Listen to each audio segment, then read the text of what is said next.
একসময় রাজনীতির মাঠে ছিলেন কঠোর নেতা, ছিলেন ক্ষমতার কেন্দ্রে। তিনি আজ যেন এক ভিন্ন মানুষ, ধীরস্থির, সংযত ও কৌশলী। দেশের রাজনীতিতে তারেক রহমান এখন এক বদলে যাওয়া নাম।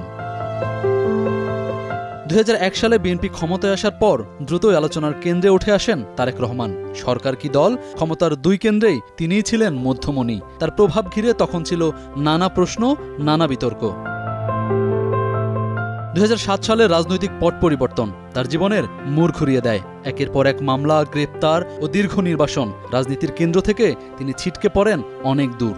আমার হাতকে আপনি শক্তিশালী করুন, আমাকে সহযোগিতা করুন। কিন্তু এই নির্বাসনই বদলে দেয় তারেক রহমানকে।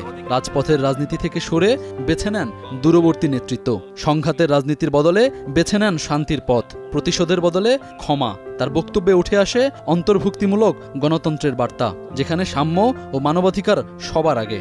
আমরা দেশের শান্তি চাই, আমরা দেশের শান্তি চাই, আমরা দেশের শান্তি চাই। তার ভূমিকায় দলের নানা পর্যায়ে আসে পরিবর্তন।